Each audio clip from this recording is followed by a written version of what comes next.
Alors Françoise Vercher, conseillère générale de Loire-Atlantique, membre du parti de gauche.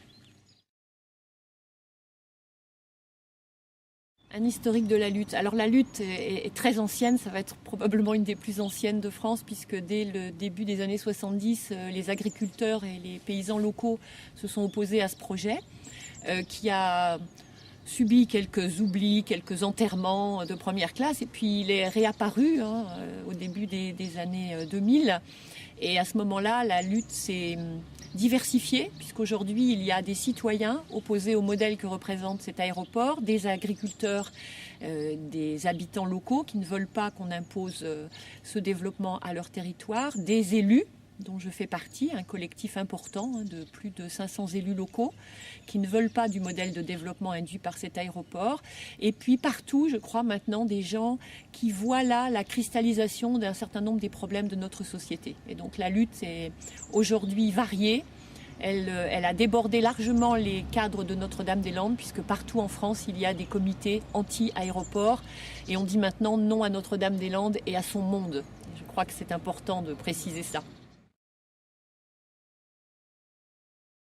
Alors le Parti socialiste, pour l'instant, semble résolu à continuer ce projet, au-delà du raisonnable probablement. Le Premier ministre a mis en place une commission dite du dialogue, mais à laquelle il a confié une mission extrêmement étroite, puisque c'était en principe pour nous expliquer ce que nous n'aurions pas compris et l'intérêt de ce projet. Nous espérons cependant que nos arguments finiront par être entendus, des arguments qui portent aussi bien sur des questions environnementales qu'économiques, que financières.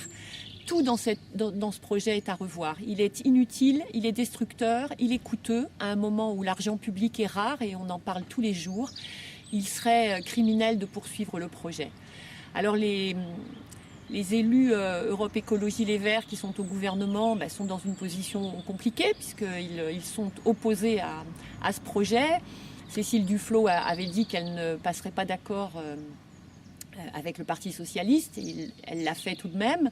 Les militants locaux sont extrêmement engagés et je ne doute pas de leur sincérité. Nous espérons vraiment qu'à un moment donné, il y ait une vraie clarification et que le groupe des Verts pose clairement sur la table ce problème car il est majeur de mon point de vue.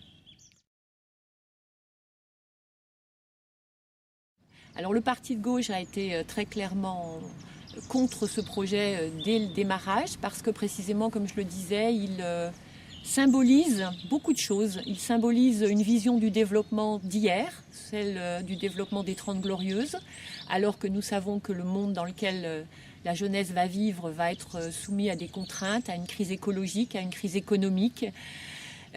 Donc le parti de gauche voit bien qu'il y a là un modèle dépassé et il préconise l'abandon du projet et aussi évidemment la remise en question du modèle de développement et donc ce que nous appelons la transition écologique, c'est-à-dire qu'il faut réfléchir sur la manière de se déplacer demain, les économies d'énergie et la création d'emplois qui est un sujet capital pourra se faire, de notre point de vue, si l'on remet d'abord à plat le sens de ce que l'on fabrique, le sens même de la vie sur la Terre.